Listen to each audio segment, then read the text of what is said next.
Многие люди, бывавшие в Бугульдейке или только собирающиеся туда поехать, знают о мраморном карьере на окраине поселка.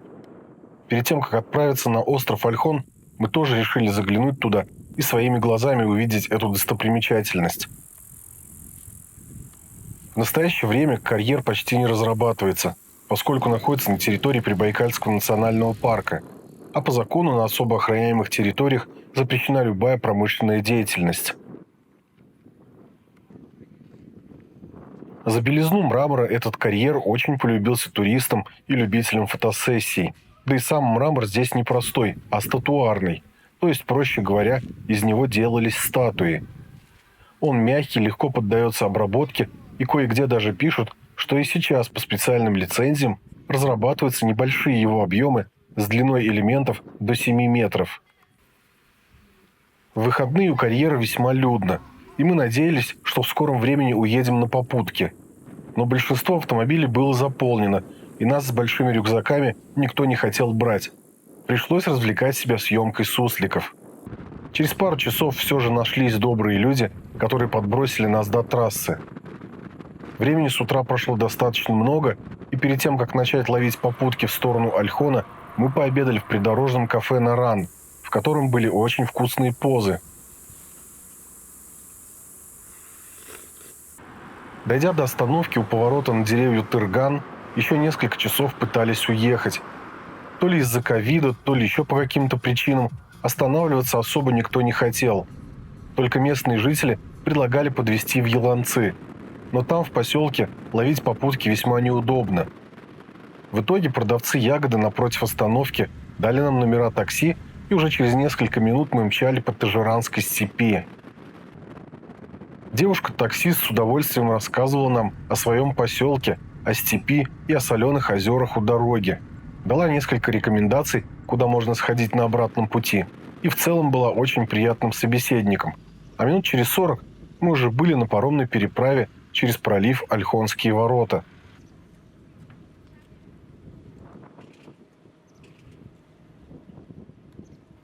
Хотя нас и пугали огромными очередями, как из машин, так и из пассажиров, желающих переправиться на остров, ничего подобного у нас не было, и мы уплыли с первым же паромом.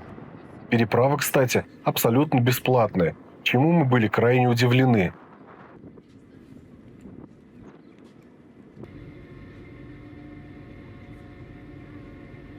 Чтобы не терять времени, я приметил небольшой пассажирский автобус и сразу договорился с его водителем о проезде до поселка Хужир.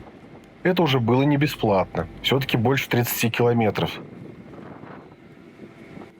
На момент нашего приезда дым от лесных пожаров в Якутии дошел до Байкала и накрыл его окрестности. В воздухе стоял запах гари, а видимость была настолько плохой, что иногда нельзя было ничего разглядеть в нескольких сотнях метров.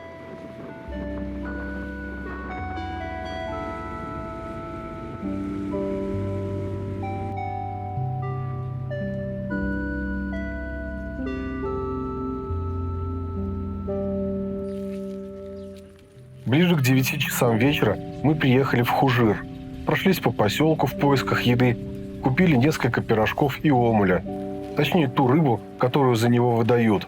Омуля же ловить запрещено, а нарушителям грозят достаточно высокие штрафы, а то и арест. Расположились мы на песке Сарайского пляжа примерно в 2 километрах от мыса Бурхан.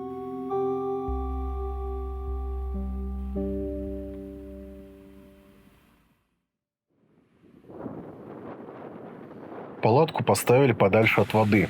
Хотя купающихся в холодной воде Байкала практически не было, по пляжу гуляло много людей.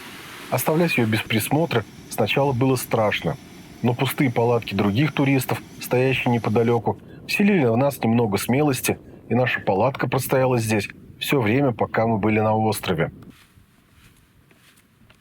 По песку пляжа проложены мостки с беседками и информационными плакатами на каждой, рассказывающие об этом месте, что оно собой представляет и что здесь можно увидеть.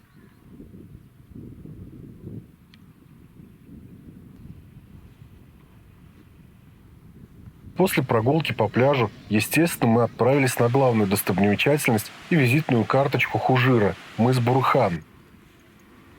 Первое, на что падает взгляд на нем, это ритуальные столбы СРГ. Их тут 13. Изначально такие столбы использовались как коновязь или, проще говоря, для привязи лошадей. Сейчас они имеют важное религиозное значение для местных жителей. Также считается, что молитва, написанная на цветной ленте, повязанная на столб, обязательно попадет на небеса.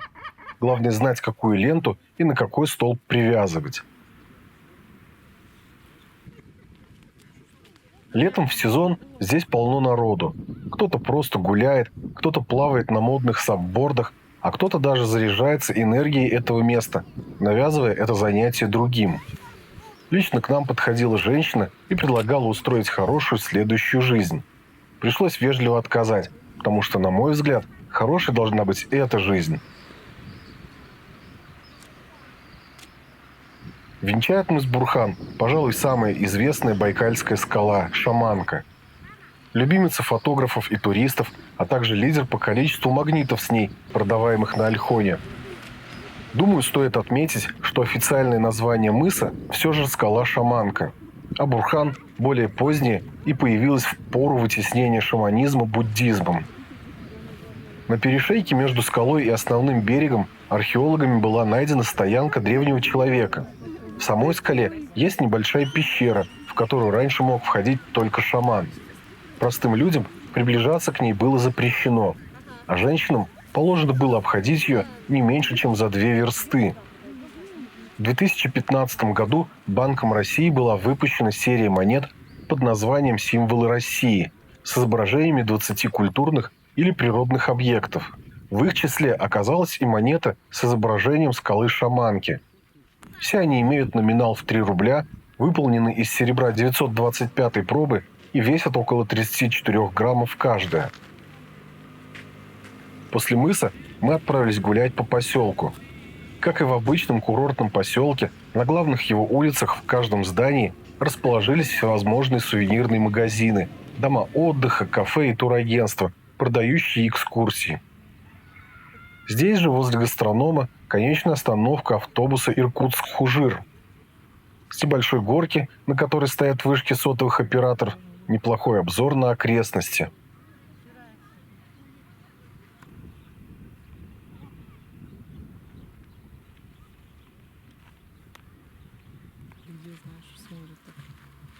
Хоть мы и не любители платных экскурсий, но в этот раз решили рискнуть, тем более, что идти пешком на мыс Хобой не хотелось.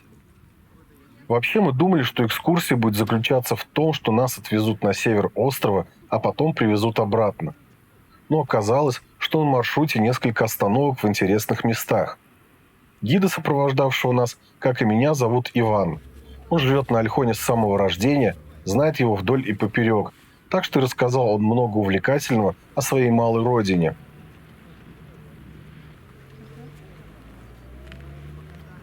Первым делом мы остановились в бухте Харанцы, рядом с одноименным поселком. Бухта, поселок и мыс получили название от острова, который раньше использовался как наблюдательный пункт. Харанса значит «смотровой».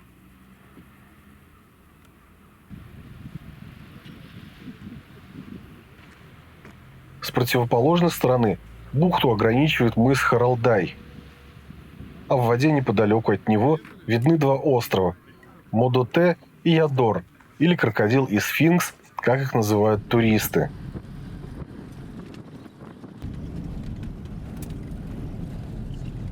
Следующая остановка в Песчанке. Здесь, как и на Сарайском пляже, берега образованы огромными наносами песков. Многие века высокие волны Байкала выбрасывали на берег песок, который штормовыми ветрами разносится вглубь острова. Эти процессы продолжаются и сегодня, но, пожалуй, главной достопримечательностью Песчанки являются бакланы. Они облюбовали в этом месте остатки старого причала. Эти птицы – активные хищники-рыболовы, но поскольку сальные железы у них развиты слабо, перья во время охоты сильно промокают, поэтому бакланы вынуждены просушивать их, характерно растопыривая крылья.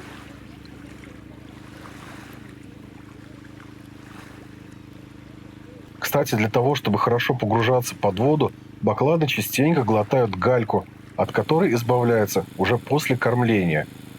Под водой они совершают такие же движения крыльями, как и по воздуху. Таким способом плавания, помимо бакланов, владеют только пингвины.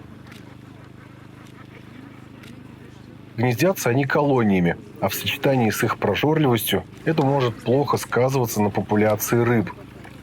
Иногда огромные стаи бакланов буквально истребляют целые рыбьи косяки, мешают их нересту, а если птицам попадется рыбное хозяйство, то его владелец рискует разориться, поэтому численность птиц стараются регулировать.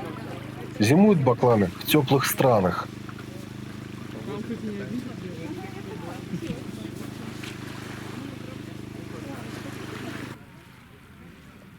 Далее 17-километровый переезд до мыса Саган-Хушун. По пути будет остановка на кордоне Прибайкальского национального парка, где придется заплатить за его посещение или показать заранее купленное разрешение. Это отдельно от стоимости экскурсии. Мыс Саган-Хушун в дымке от пожаров смотрелся величественно и очень загадочно. Саган-Хушун в переводе с бурятского означает «белый мыс». Но белый мрамор, из которого сложены его скалы, покрыт красными лишайниками, что еще больше придает ему эффектности. Многочисленные распадки разделяют мыс на множество выступов. Но больше всего выделяются так называемые скалы Три брата. Вдалеке уже видны очертания мыса Хабой, самой северной точки Ольхона.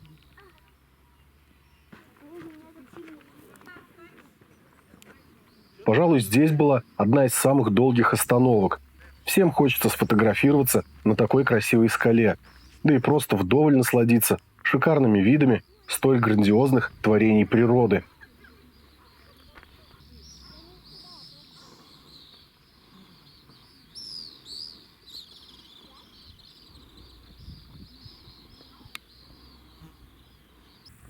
Наконец нас отвезли на самый север острова.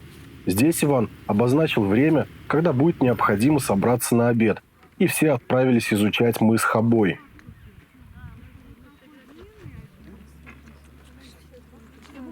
Тропа проходит на высоте в несколько десятков метров, а внизу в воде резвятся нерпы с чайками. Мы насчитали 13 нерп.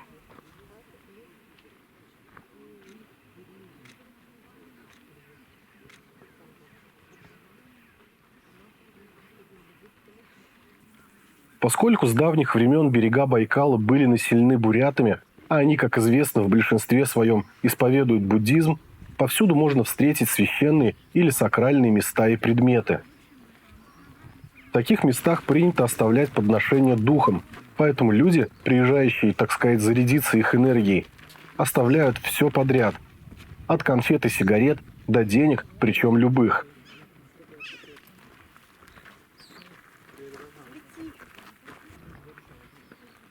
Название мыса переводится с бурятского как «клык». На клык зверя похожа плоская каменная плита, если смотреть на нее с воды.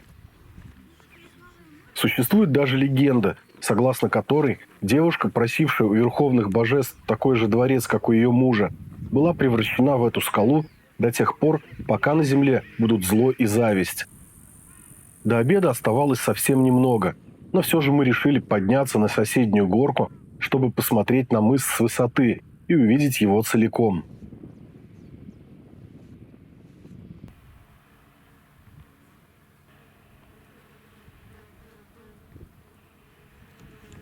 И вот здесь вот их пещера. Да, ну, грубо говоря.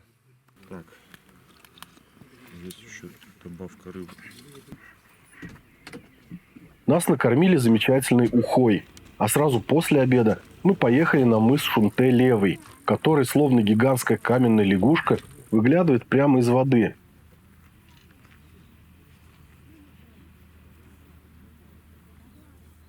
Как и большинство берегов Ольхона, мыс и близлежащие скалы круто обрываются в воду. Очень страшно было смотреть на людей в тапочках и босоножках с плоской гладкой подошвой, желающих сфотографироваться у края обрыва. Даже ботинки с хорошими протекторами скользят по песку и мелким камням. Но страх не останавливает людей, желающих получить красивые фото на память.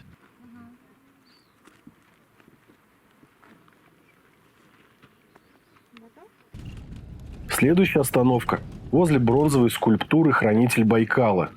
Творение достаточно известного скульптора Даши Намдакова изначально планировалось установить на мысе Хабой. Но, к счастью, общественность оказалась против этого, и в 2018 году 7-метровое металлическое дерево было установлено здесь, на высоком восточном берегу Ольхона, неподалеку от поселка Узуры. Как пишет сам автор, зритель в своем воображении видит всю историю жизни этого дерева, превратившегося в образ отца Байкала. От ростка, несмотря на мощные ветра, пробившегося из береговой гальки, до векового засохшего ствола с корявой корой, в глубоких бороздах которой угадываются черты старика. Скульптура становится гармоничным продолжением пейзажа, тем самым воспевая красоту и выражая тревогу за ее судьбу.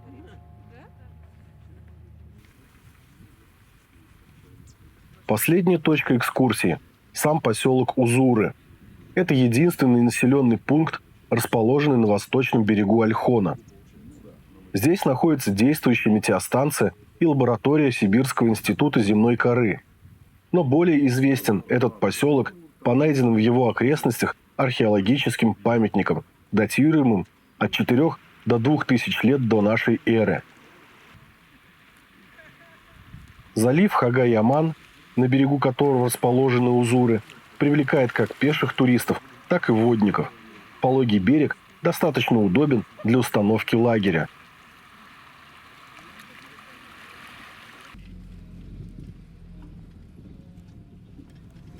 На этом экскурсия по острову Ольхон заканчивается.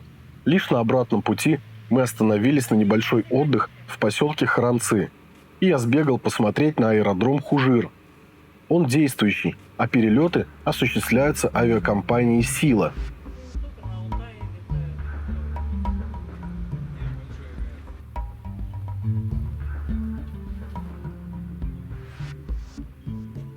На всю экскурсию ушел целый день. Только вечером мы вернулись к своей палатке. Перед этим еще немного прогулялись по поселку, а на следующий день на рейсовом автобусе поехали в Иркутск.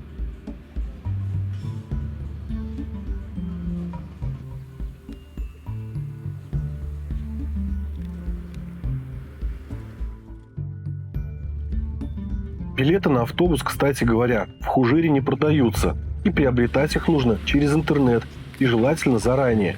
Летом на них достаточно большой спрос. Таким образом, на берегах Байкала мы провели почти месяц. Начали с посещения хребта Хамар-Дабан на юге. Затем прошли по Большой Байкальской тропе от Листвянки до Бугульдейки и посмотрели Ольхон, самый большой остров Байкала.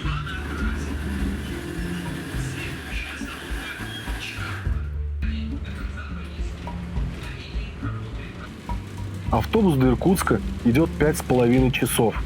Доехав до города, мы сразу отправились на железнодорожный вокзал. Но на этом наши путешествия не закончились.